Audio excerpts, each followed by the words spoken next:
And first this morning, Florida Governor Ron DeSantis continues to fight the power grabs, ineptitude, and unconstitutional rulings of this White House. Earlier this week, he called the Florida legislature back for a special session to address the federal vaccine mandates to create protections for Floridians who risk losing their jobs. He is also looking to help alleviate the supply chain logjams in California by offering companies incentive packages to reroute their ships to Florida's ports. Joining me right now in this exclusive is the governor of Florida.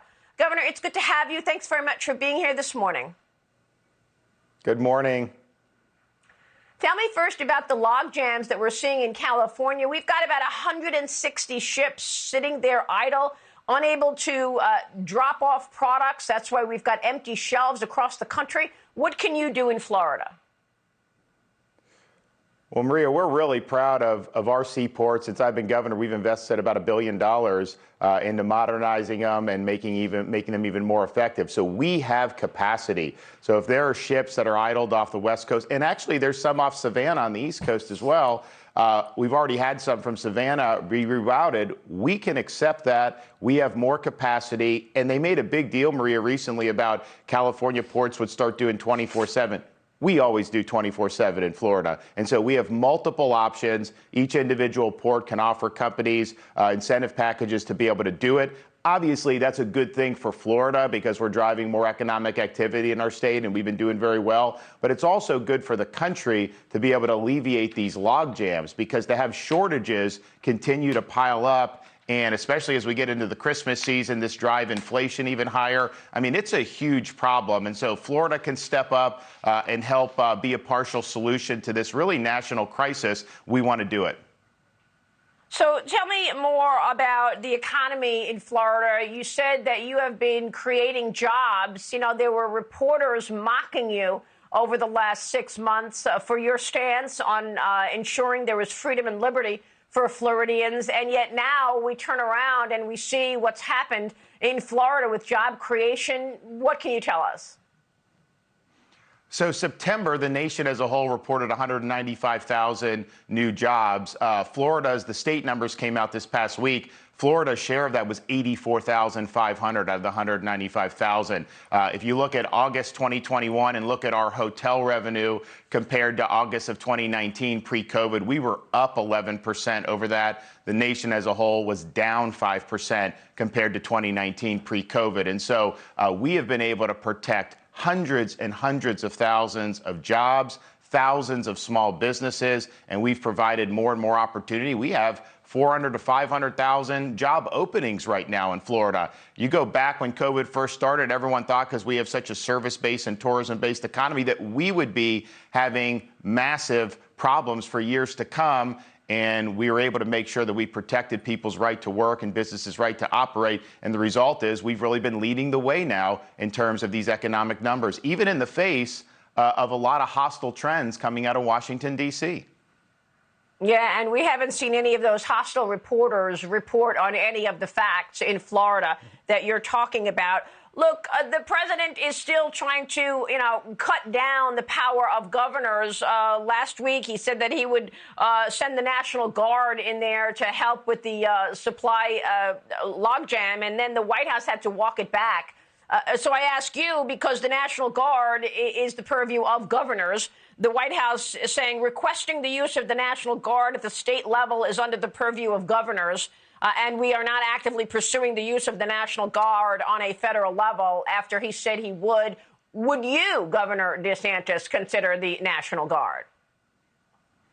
Well, we have the logistical know-how and capacity with our ports. So if the supply chain, you can bring it, we'll handle it. There will be no need to do that in Florida because we're modernized. We're ready to go.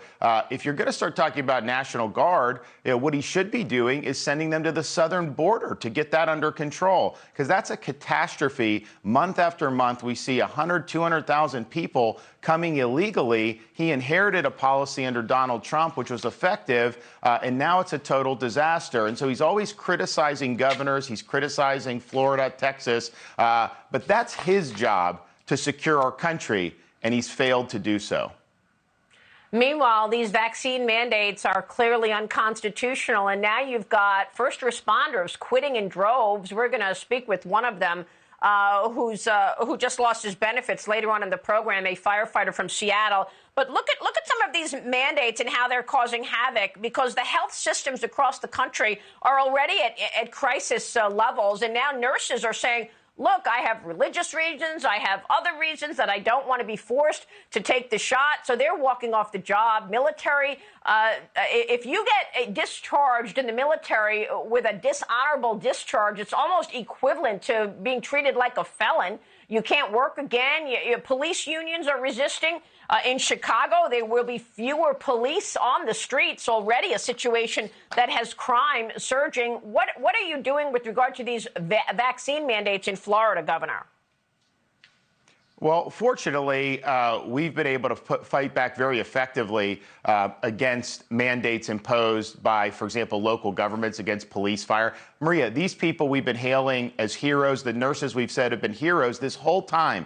They've been working day in and day out. They couldn't do their job on Zoom. They had to be there, and they did it, and they did it with honor and integrity. Now you have people that want to kick them out of their job over this shot, which is basically a personal decision. And you're right, what Biden's doing is unconstitutional. He does not have the authority to do this, but what it will do on a practical level, in addition to being unconstitutional, in addition to be taking away people's personal choices, is it will wreak havoc in the economy. Because even if a small percentage of these folks end up losing their jobs or voluntarily walking away, you're going to have huge disruptions in medical, in logistics, in law enforcement. And so in Florida, our policy is very clear. We're going to have a special session, and we're going to say nobody should lose their job based off these injections.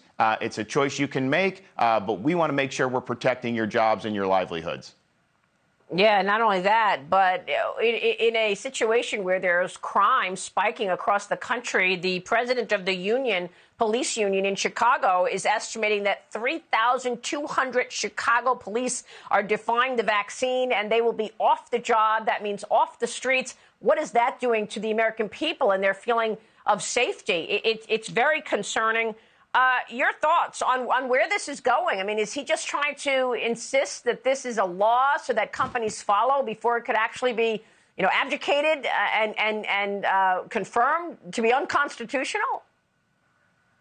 Well, first, I think it's important to point out, on a scientific basis, most of those first responders have had COVID and have recovered. So they have strong protection. And so I think that influences their decision on a lot of this, that they have already had it and recovered. And so they're making no accommodations for that. They're still pretending like that doesn't even exist. And so that's really, really troubling when you see that. But I can tell you, Maria, in Florida, not only are we going to want to protect the law enforcement and all the jobs, we're actually actively working to recruit out-of-state law enforcement, because we do have needs in our police and our sheriff's departments. So in the next legislative session, I'm going to hopefully sign legislation that gives a $5,000 bonus to any out-of-state law enforcement that relocates in Florida. So NYPD, Minneapolis, Seattle, if you're not being treated well, we'll treat you better here. You can fill important needs for us, and we'll compensate you as a result. Well, there's a reason businesses and hedge funds are moving to Florida, as well as the Democrats are negotiating tax increases. No state income tax there. Governor, thanks very much for being here. We'll keep watching the developments. We appreciate your time this morning. Thanks, Maria.